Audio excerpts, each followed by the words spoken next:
மூஷிக வாகன மோதக ஹஸ்த சாமர கர்ண விளம்பித சூத்ர வாமன ரூப மகேஸ்வர புத்திர விக்ன விநாயக பாத நமஸ்தே.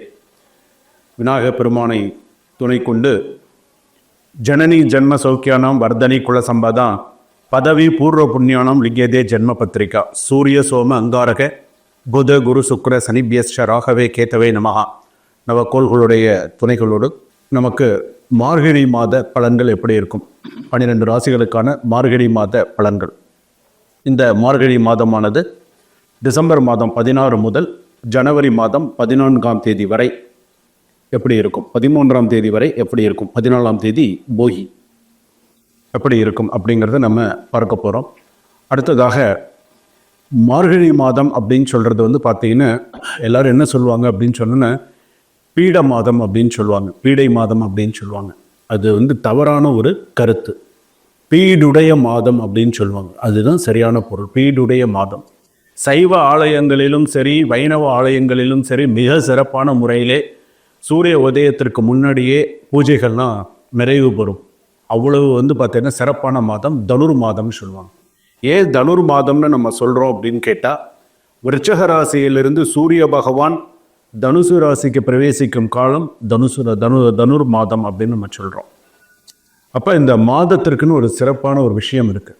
அதாவது பீடுடைய மாதம் அப்படின்னு பேர். அது காலப்போக்கில் பீட மாதம் அப்படின்னு சொல்ல ஆரம்பிச்சிட்டாங்க. ஆனால் அது பீடுடைய மாதம் அப்படின்னு பேர். அதற்கு இன்னொரு விஷயம் என்னன்னு சொல்லுவாங்கன்னு கேட்டால் தேவ மாதம் அப்படின்னு சொல்லுவாங்க. தேவ மாதம் அப்படின்னு சொல்லுவாங்க. இந்த மார்கழி மாதத்தில் மகாவிஷ்ணுவுக்கு மிகவும் பிரீத்தமான மாதம் மார்கழி மாதம். பெண்கள்லாம் வந்து பார்த்தீங்கன்னா இன்றைக்கும் கிராமப்புறங்களில் பெரிய அளவில் கோலங்கள்லாம் போடுறது, சுவாமியை வழிபாடு பண்ணுறதெல்லாம் வந்து பார்த்தீங்கன்னா இன்றும் பழைய கிராமங்களில் பல நகர்ப்புறங்கள்லாம் கரெக்டாக 3 மணி 3:30 மணிக்கெல்லாம் பாட்டு போட்டுருவாங்க. இந்த தனுர் மாதம் குளிர்காலம் ரொம்ப அந்த ஒரு கூட அதாவது ஒரு பொருள்படுத்தாமல் எல்லாரும் சீக்கிரமாக ஆலயத்திற்கு வந்து சுவாமி தரிசனம் செய்து அவ்வளோ ஒரு சிறப்பாக இருக்கும். அதே போல் வந்து பார்த்தீங்க அப்படின்னா நமக்கு 365 நாள் ஒரு வருஷம் அப்படின்னு நம்ம சொல்கிறோம். நமக்கு வந்து அதுதான் நம்ம ஒரு வருஷம் அப்படின்னு சொன்னோம். ஆனால் தேவர்களுக்கெல்லாம் இந்த ஒரு வருஷம்தான் உங்களுக்கு ஒரு நாள் மாதிரி. இந்த ஒரு வருஷம்தான் உங்களுக்கு ஒரு நாள் மாதிரி கணக்கு. அதாவது தை மாதத்திலிருந்து நீங்கள் எடுத்துட்டீங்க அப்படின்னு சொன்னால் ஆனி மாதம் வரையில் அவங்களுக்கு பகல் பொழுது. அந்த 6 மாதம் தான் அவங்களுக்கு பகல் பொழுது. திரும்ப நீங்கள் எடுத்துட்டீங்கன்னா ஆடி மாதத்துலேருந்து மார்கழி மாதம் வரைக்கும் அவங்களுக்கு இரவு பொழுது தேவர்களுக்கெல்லாம். ஸோ அந்த மாதிரி உள்ள சிறப்பான ஒரு மாதம் அப்படின்னு சொல்லக்கூடியது இந்த மார்கழி மாதம். அதனால தான் அந்த மார்கழி மாதத்தில் வந்து பார்த்திங்கன்னா திருமணம், கிரகப்பிரவேசம், சில முக்கிய நிகழ்வுகள்லாம் வந்து பார்த்திங்கன்னா மார்கழி மாதத்தில் பண்ண மாட்டாங்க. தை பிறந்தால் வழி பிறக்கம், மகர சங்கராந்தி அப்படின்லாம் சொல்கிறோம். ஸோ அதெல்லாம் நம்ம சிறப்பான முறையில் செய்வாங்க. அப்போ இந்த மார்கழி மாதம் இந்த 30 நாளும் 12 ராசிகளுக்கு எப்படி இருக்கும், மேஷ ராசியிலிருந்து மீன ராசி வரையில் எப்படி இருக்கும், நான் இதில் ரொம்ப சில முக்கியமான விஷயங்கள்லாம் சொல்ல போகிறேன். இந்த நெக்ஸ்ட் ஜென் நேயர்கள் எல்லாருக்குமே வந்து பார்த்திங்கன்னா இந்த மார்கழி மாதம் அப்படின்னு வரும்பொழுது நம்ம எப்படி சொல்லணும், நம்ம எப்படி இருக்கணும் அப்படிங்கிற சில விஷயங்கள்லாம் இருக்குது. இந்த 30 நாளில் 12 ராசிகளுக்கு எந்தெந்த, அதாவது ஏன் இந்த மார்கழி மாதத்தை ரொம்ப சிறப்பித்து சொல்கிறோம் அப்படின்னு சொன்னால், டிசம்பர் 2ஆம் தேதியிலிருந்து டிசம்பர் 2ஆம் தேதி அதே போல் டிசம்பர் 28ஆம் தேதி இந்த மாதத்தில் மட்டுமே 2 முறை சுக்கிரப்பெயர்ச்சி அப்படின்னு சொல்லுவாங்க. 2 முறை சுக்கிரப்பெயர்ச்சி வருது இந்த மாதத்தில் மட்டுமே. அவ்வளோ ஒரு சிறப்பான ஒரு மாதம் அந்த மார்கழி மாதம் அப்படின்னு சொல்கிறது. அப்போ அந்த மார்கழி மாதத்துலேயும் சரி இந்த டிசம்பர் மாதத்துலேயும் வந்து பார்த்திங்கன்னா அவ்வளோ ஒரு சிறப்பான ஒரு விஷயம். அப்போ இந்த ராசிகளுக்கெல்லாம் எப்படி இருக்கும் என்ன அப்படிங்கிறத நம்ம பார்க்கலாம். மார்கழி மாதத்தில் நம்ம பார்க்கக்கூடிய 12 ராசி பலன்கள் வந்து பார்த்திங்கன்னா பொதுவான பலன்கள். இந்த பொதுவான பலன்கள் வந்து பார்த்திங்கன்னா சில பேர் ஜாதகத்திற்கு அவங்களுக்கு அது அப்படியே ஒத்து போயிடும். சுவாமி நீங்கள் சொல்கிறது எங்களுக்கு அப்படியே எனக்கு ஒத்து போகிறது, எங்களுக்கு திரும்ப எங்களுடைய சுய ஜாதகத்தை பார்த்து எங்களுக்கு சில பலன்கள் சொல்லுங்கள் அப்படின்னு சொல்லி நிறைய பேர் கேட்குறாங்க. ஸோ அந்த மாதிரி இது வந்து பொது பலன்கள் தான். அப்படி அந்த பொது பலன்கள் சில பேருக்கு ஒரு சில எச்சரிக்கையாகவும் சில விஷயங்கள் சொல்கிறேன், கவனமாக இருங்க, ஸோ இந்த மாதிரி விஷயத்தில் கவனமாக இருங்க அப்படின்னு நான் சொல்கிறோம் சில விஷயங்கள்லாம். ஸோ அதிலெல்லாம் நீங்கள் பார்த்துக்கோங்க. நான் உங்கள் டாக்டர் வி ராஜ்குமார் குருக்கள் பேசுகிறேன். ஒரு சிறிய கட்டணத்தோடு வாட்ஸ்அப் நம்பரில் கீழே கொடுத்துருக்கக்கூடிய அந்த வாட்ஸ்அப் டிஸ்கிரிப்ஷனில் நம்பர் இருக்கும். அந்த நம்பரில் என்னை தொடர்பு கொண்டு நீங்கள் உங்களுடைய ஜாதகத்தை நீங்கள் பார்த்துக்கலாம். உத்திராட நட்சத்திரம் மகர ராசி, திருவோண நட்சத்திரம் மகர ராசி, அவிட்ட நட்சத்திரம் 1-2 பாதம் மகர ராசி நேயர்களே உங்களுக்கு எப்படி இருக்கும்? மகர ராசி அப்படின்னு நம்ம சொல்லும்போது வந்து பார்த்திங்க அப்படின்னா பாத சனி நடந்துட்டு இருக்கக்கூடிய ஒரு நேரம். திருவோண நட்சத்திரம் மகர ராசி சமாளிச்சிருவாங்க. அவிட்டம் மகர ராசி சமாளிக்கிறது கஷ்டம். உத்திராட நட்சத்திரம் மகர ராசி சமாளிக்கிறது கஷ்டம். ஸோ நீங்கள்லாம் கொஞ்சம் யோசித்து தான் பொறுமையாக தான் செய்யணும். இன்னொரு விஷயம் வந்து என்ன அப்படின்னா, ஒரு சில விஷயங்கள் நான் சொல்கிறேன். எந்த ஒரு சூழ்நிலையிலையுமே நீங்கள் வந்து முன் வச்ச கால பின் வைக்க மாட்டீங்க. அது உங்களுடைய சுபாவம். பண்ணணும்னு நினச்சிங்கன்னா இறங்கி செய்வீங்க. ஓகே, அந்த வேலையை முடிச்சிருவீங்க. அந்த அளவுக்கு உங்களுக்கு அந்த ஒரு மன தைரியம் உங்களுக்கு உண்டு. அதே போல் நல்ல இலகிய மனமுடையவர்கள். யாரும் எது கேட்டாலும் உடனே செய்வீங்க. சில விஷயங்களை உடனே நல்லா பண்ணக்கூடிய யோகங்கள் உங்களுக்கு உண்டு. சனி பகவான் ஒரு காலகட்டத்தில் இப்போ மாற போகிறார். சனி உங்களுக்கு மாற போகிறது. நல்ல நேரங்களும் உங்களுக்கு வரதான் போகுது. அதனால் ஒன்றும் கவலைப்பட வேண்டாம். புதிய முயற்சிகளில் உங்களுக்கு தடை தாமதம் வரலாம். ஸோ புதிய முயற்சியில் எடுக்கிறோம், நமக்கு தடங்கள் வருதே தாமதம் வருதுன்னு கவலைப்படாதீங்க. ஸோ அடுத்தடுத்து உங்களுக்கு நிறைய நல்ல விஷயங்கள்லாம் வரும். தடைகள் வரதான் வரும். உங்களால் தவிர்க்க முடியாது சில தடைகள்லாம். இருந்தாலும் நல்ல விஷயங்கள்லாம் உங்களுக்கு நடக்கும். சிலர் வந்து பார்த்தீங்க அப்படின்னு சொன்னால் வீட்டை விட்டு வெளியே போய் தங்கக்கூடிய சூழ்நிலைகள் வரலாம். ஒரு ஆண்கள் இருக்காங்க, அவிட்ட நட்சத்திரத்தில் இருக்காங்க, உத்திராட நட்சத்திரம் ஆண்கள் இருக்காங்க, மகர ராசியில் இருக்காங்கன்னு விட்டு வெளியே போகக்கூடிய ஒரு சூழ்நிலை வரும். வெளியில் போய் தங்கக்கூடிய ஒரு சூழ்நிலைகள் வரும். சொல் பேச்சு கேட்க மாட்டாங்க. ஸோ அந்த மாதிரியான சில சூழ்நிலைகள் வரும்.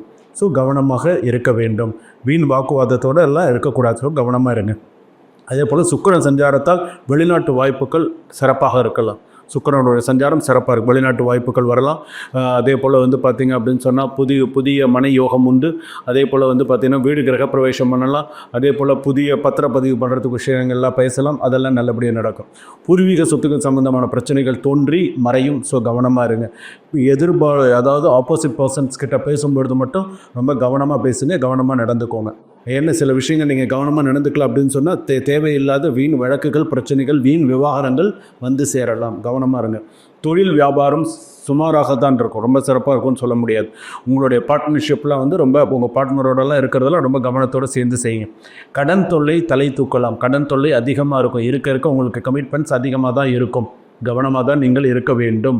ரொம்ப எச்சரிக்கையோடு இருப்பது நல்லது. உத்தியோகத்தில் இருப்பவர்களுக்கு கூடிய நிறைய பணி சுமை அதிகமாக இருக்கும்.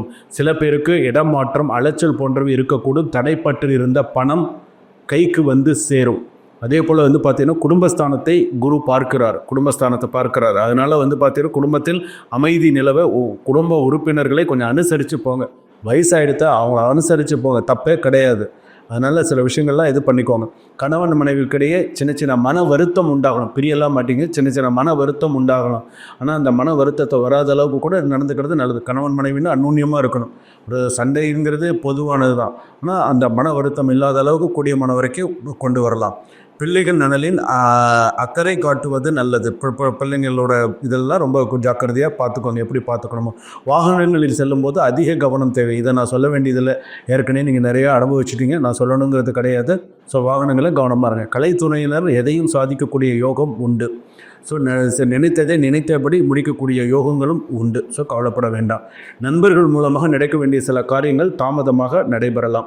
அரசியலில் இருக்கிறவங்களுக்கு வந்து பார்த்திங்கன்னா மனம் வருந்தும்படியான சில செய்திகள், விஷயங்கள்லாம் வரும். கவனமாக இருங்க. அதே போல் வந்து நீங்கள் சொல்வதே சில பேர் வந்து பார்த்திங்கன்னா காதில் வாங்காத மாதிரி தான் நடிப்பாங்க. நீங்கள் சொல்கிறது அதில் விஷயத்துலலாம் கொஞ்சம் கவனமாக இருங்க. அதே போல் வந்து பார்த்திங்கன்னா பழைய பாக்கிகளை வசூல் செய்வதில் கொஞ்சம் வேகம் அதிகமாக இருக்கும். வீண் மனக்கவலைகள் அதிகம் உண்டாகும். மாணவர்கள் கவனமாக பாடங்களை படிப்பது மிகவும் அவசியம். சக மாணவர்களோடு நிதான போக்கை கடைபிடிப்பது நல்லது.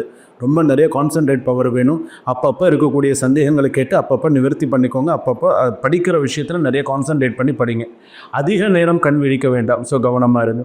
ஆஞ்சநேயரை வணங்கி வர எல்லா நல்ல விஷயங்களும் குழப்பங்களும் நீங்கும். ஹனுமன் சாலிசா படிங்க. கந்தசஷ்டி கவசம் படிங்க. திருவோண நட்சத்திரம் மகர ராசியில் இருக்கக்கூடியவங்க பிரம்மபுரீஸ்வரர் வழிபாடு பண்ணுங்க. குலதெய்வ ஆலயம் சென்று வாருங்கள். அதெல்லாம் நிறைய நல்ல விஷயங்கள்லாம் நடக்கும். வளர்பிறையில் வரக்கூடிய திங்கட்கிழமை, புதன்கிழமை, வெள்ளிக்கிழமையெல்லாம் உங்களுக்கு சாதகமான ஒரு நாளாக உங்களுக்கு அமையும். அதே போல் வந்து பார்த்திங்க அப்படின்னு சொன்னால் தேய்பிறையில் வரக்கூடிய வியாழக்கிழமை உங்களுக்கு சாதகமான சில விஷயங்கள்லாம் கொடுக்கும். ஜனவரி மாதத்தில் 6-7 தேதிக்கு சில சந்திராஷ்டமங்கள் வரும். ஸோ கவனமாக இருங்க. அதே போல் அதிர்ஷ்டமான தேதிகள் அப்படின்னு எடுத்துக்கும்போது 19, 20, 21, 25 இதெல்லாம் உங்களுக்கு நல்ல ஒரு சாதகமான ஒரு போக்கை உங்களுக்கு கொடுக்கறதாக இருக்கும். அதே போல் வந்து பார்த்திங்கன்னா இரவு நேரங்களில் அதிக நேரம் பயணத்தை தவிர்ப்பது நல்லது. ரொம்ப தூரம் போகிறதுலாம் ரொம்ப கவனமாக இருங்க. ரொம்ப தூரம் பயணங்கள்லாம் தவிர்க்கிறது நல்லது. போய் தான் ஆகணும்னு பார்த்து போயிட்டு வாங்க. அதே போல் சொத்து தொடர்பான விஷயங்களில் கவனமாக இருங்க. உங்களுடைய சொத்து தொடர்பான விஷயங்களில் கவனமாக இருங்க. அவப்பெயரும் நிறையா உண்டு பண்ணுவாங்க, கவனமாக இருங்க. வழக்குகளில் ரொம்ப கவனமாக இருங்க. வீண் வம்பு வழக்குகளில் மட்டும் கொஞ்சம் கவனமாக இருந்துக்கோங்க. ஷேர் மார்க்கெட்டில் இன்வெஸ்ட் பண்ணுறதுலலாம் கொஞ்சம் கவனமாக இருங்க. புதிய முதலீடு விஷயத்துலலாம் ரொம்ப கவனமாக இருங்க. அதே போல் பார்த்திங்க அப்படின்னு சொன்னால் உங்களுடைய விஷயங்களில் அடுத்தது பார்த்திங்கன்னா சைனஸ் சம்மந்தமானது, உடல்நிலை சம்மந்தமானது. சில பேர் நான் குண்டாக இருக்கேன், என் உடம்பை நான் குறைக்க போகிறேன் அப்படின்னு சொல்லி தேவையில்லாமல் ஏதாவது ஒன்றுக்கு ஒன்று சாப்பிட்டு அதனால் சைடு எஃபெக்ட்ஸ் வரதுக்கு உண்டான வாய்ப்புகள்லாம் நிறையா இருக்கும். ஸோ எதை சாப்பிடணும் எதை சாப்பிடக்கூடாதுங்கிறத கொஞ்சம் முன் யோசனையோடு கொஞ்சம் பார்த்து நடந்துக்கிறது நல்லது. அதே போல் நீங்கள் வழிபாடு செய்ய வேண்டியது அப்படின்னு சொன்னால் கதிராமங்கலம் போயிட்டு வந்தீங்கன்னா நல்லது. கதிராமங்கலம் எங்கே இருக்குதுன்னு கேட்டு அந்த கதிராமங்கலம் ஆலயம் நீங்கள் போயிட்டு அந்த ஆலயம் போய் சென்று வழிபட்டு வந்தால் உங்களுக்கு இன்னும் சிறப்பாக இருக்கும். அதே போல் பெருமாள் வழிபாடு நிறையா பண்ணுங்கள். விஷ்ணு சஹஸ்ரநாமம் நிறையா கேளுங்க. உங்களுக்கு தெரிஞ்ச ஸ்லோகம், விஷ்ணு ஸ்லோகங்கள்லாம் நிறையா சொல்லுங்கள். வீட்டில் தவறாமல் தீபம் ஏற்றுங்க. காலையில் மாலையில் தினமுமே தீபம் ஏற்றுங்க, தவறாமல் ஏற்றுங்க. அந்த நீங்கள் தீபம் ஏற்றக்கூடிய தீபம் பார்த்திங்கன்னா ஒரு நவதானிய தீபமாக இருக்கலாம். ஒரு தட்டில் நவதானியம் கொட்டி அதில் ஒரு அகல் விளக்கு வச்சு ஒரு நவதானிய தீபமாக இருந்ததுன்னு சொன்னால் உங்களுக்கு நடக்கக்கூடிய விஷயங்கள் எல்லாம் இன்னும் சக்ஸஸாக இருக்கும். திருமணம் சம்மந்தப்பட்ட பேச்சுவார்த்தைகளும் உங்களுக்கு இன்னும் சிறப்பான முறையில் உங்களுக்கு எல்லாமே வரக்கூடிய நேரங்களில் உங்களுக்கு இன்னும் நல்ல சிறப்பான முறையில் இருக்கும். பாத சனி நடக்கிறது, எவ்வளவோ கஷ்டப்பட்டுட்டீங்க.